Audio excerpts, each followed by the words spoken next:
नमस्कार, रिद्धी क्रिएशनच्या किचन मध्ये मी नम्रता मुलकर सर्वांचं स्वागत करीत आहे। परत एक नवीन रेसिपी घेऊन आलू पराठा। घरच्या साहित्यात आलू पराठा कसा बनवायचा ते बघूया। पराठे बनवण्यासाठी पीठ चाळून घ्यायचं। थोडं थोडं पाणी टाकून चपातीला पीठ मळतो तसं पीठ मळून घ्यायचं आहे।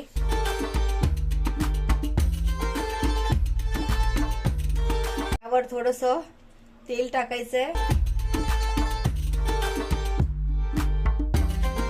अगदी चपातीला मळतो तसं पीठ मळून ठेवायचं आहे।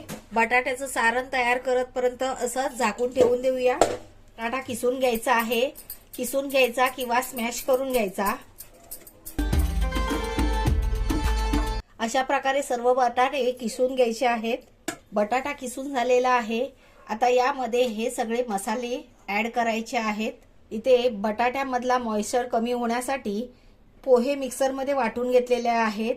याच्याऐवजी तुम्ही ब्रेड क्रम्ब पण वापरू शकता। फाइनली चॉप करून कांदा घेतलेला आहे, मस्त छान बारीक चिरून घ्यायचा। आले लसूण पेस्ट, मिरची मिक्सर मधून बारीक करून घेतलेली आहे। मिरची तुमच्या आवडीप्रमाणे कमी जास्त करू शकता। धना पावडर, जिरे पावडर आणि चवीनुसार मीठ, खूप सारी कोथिंबीर। आता हे सगळं एकजीव करून घ्यायचं आहे। अशा प्रकारे एकजीव करून घ्यायचं। इथे आपल्याला पीठ ठेवून अर्धा तास होऊन गेलेला आहे। थोडंसं तेल टाकायचं आहे। जेवढं मळू तेवढं पराठा सॉफ्ट होतो। जेवढे चपातीनं आपण उंडा घेतो त्याच साईजचा उंडा घ्यायचा आहे। सारण त्याच्या दुप्पट घ्यायचं। आता बघा, हा सारणाचा उंडा आहे आणि हा पिठाचा उंडा आहे। याच्यामध्ये आता हे सारण घालायचं आहे। या पिठामध्ये असं द्रोण करून घ्यायचं। त्यामध्ये हा सारणाचा गोळा ठेवायचा आहे। तर हे असं खालून वर पीठ काढायचं आणि सारण आतमध्ये दाबत जायचंय। हे बघा, आता हे असं वर आलं। नाजूक हाताने सगळं एकत्र घ्यायचं आहे।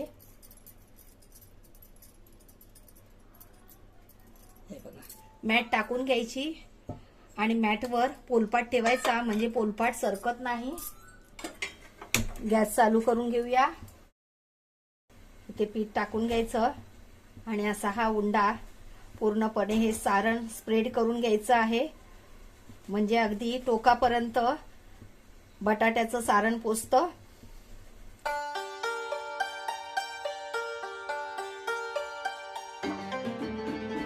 तुम्ही बघू शकता आपलं सारण एकदम शेवटच्या टोकापर्यंत पोचलेला आहे। इथे तवा पण तापलेला आहे। पराठा जरा जाडच लाटायचा आहे।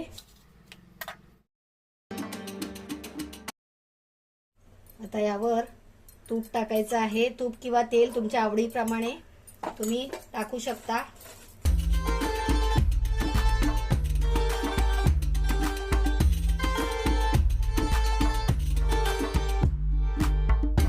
अशा प्रकारे दोन्ही साइडनी पराठा मस्त भाजून घ्यायचा आहे। अशा प्रकारे सर्व पराठे भाजून घ्यायचे आहेत। दही आणि सॉस बरोबर सर्व करायचा आहे। तर मंडळी, अशा प्रकारे आलू पराठा तयार आहे। रेसिपी आवडली तर लाईक करा, शेअर करा। चॅनलवर नवीन असाल तर चॅनलला सबस्क्राईब करा आणि शेजारचं बेल आयकॉन क्लिक करा, जेणेकरून येणाऱ्या सर्व रेसिपीचा आस्वाद घेता येईल। वेळात वेळ काढून तुम्ही ही रेसिपी पाहिली त्याबद्दल खूप खूप आभार। लवकरच परत भेटूया अशा एका नव्या रेसिपी सोबत। तोपर्यंत बाय बाय।